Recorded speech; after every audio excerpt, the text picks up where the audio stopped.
What's the teacher's name? Johnson.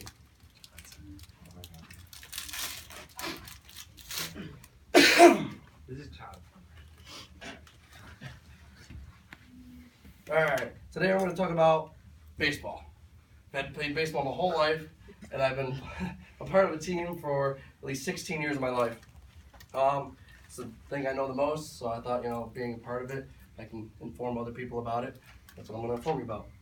Baseball has been around for many, many years. It's an American sport. It has been made from the sport of cricket, and when it came to America, it turned into baseball. It started with baseball as all white. All white people play baseball. There was only 16 MLB teams, I believe, at first.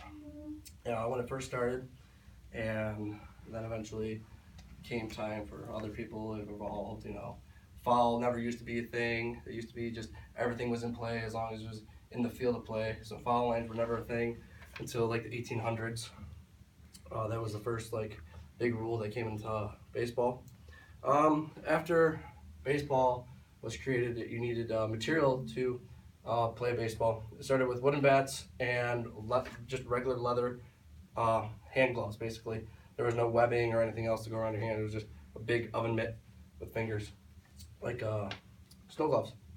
And through that, they revolutionized into having big webs and other things to pad your hands and to field the ball. And they eventually came out with the first baseman mitt, catcher's mitt, fielding gloves, outfield gloves, and even softball and other things of that sort. And then also with bats, they went from wooden bats to making maple, ash, and oak and other sorts of that stuff. And then they went through that to making metal bats, which started with regular metal bats, just aluminum, and then turning that into BB Core, which is now the safest metal bat to use today.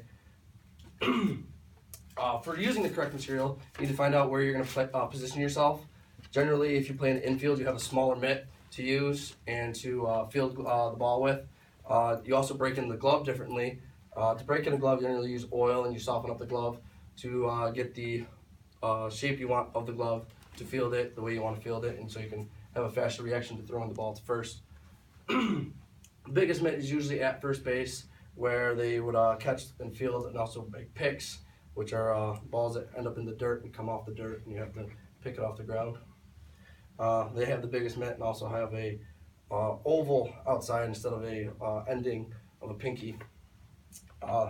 Outfielders mitt have a medium-sized glove. They end up to be generally more than 12 inches, and they can go up to 13 inches. Generally, if you go bigger than 13 inches, it's considered a softball slow pitch glove. Through that, then you have the pitcher's mitt, which is generally any size kind of glove you want. Generally it turns to be stiffer because they want to hide the ball as much as they can, so when they're throwing it, you don't know what kind of pitch they're throwing. And then you got the catcher's glove, which is a completely different glove. It has like an open mouth, and you use your whole palm to close the mitt on the ball. Your bat. Generally, if you are a smaller person, you use a smaller bat. If you're a bigger person, you also use a bigger bat. Also depends how much weight you can carry with a bat, because if you can hold more weight and swing more weight, you tend to have a bigger bat to have your bat speed. The various bats are 32 inches to generally 34 if you're a bigger kid. That's the biggest bat. And then you generally have -3, which is -3 off the size ounces. So if you have a 31, you have a 28-ounce bat. And then, how to play the game. You have to have 9 people on the baseball field, and then you have one batter, which is the opposing team, who would be batting. The batter would be the offense, and then your defense would be people on the field. You have the pitcher pitch the ball to the catcher, and then the batter is trying to hit the ball to the team, and then the defending team has to get that one person out, and then once they achieve 3 outs in that half inning, then it turns to the other team, who becomes the offending team, and they go against the other team, who is now the defending team, to score runs against them.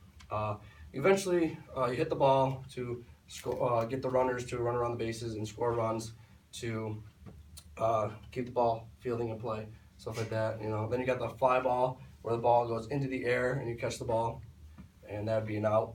You also have a ground ball where you're fielding it off the ground, and you'd have to take that ball and then throw it to the first baseman to get that out through the runner, as long as the runner has not touched first before he is the ball gets there.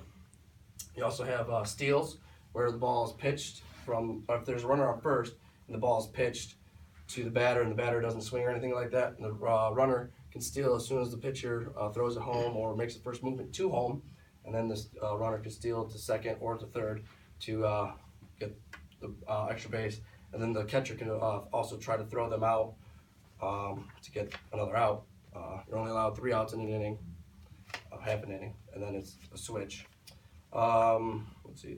Depending on what kind of level you play at, you got 9 innings in a college game. You also got 7 innings in a high school game. That really varies on what kind of level you play at. Also, there's wooden bat leagues and there's metal bat leagues. College is generally a metal bat league where you can use only metal, or not just only metal bats. You can use wood bats in here too. But that's about it. That's baseball.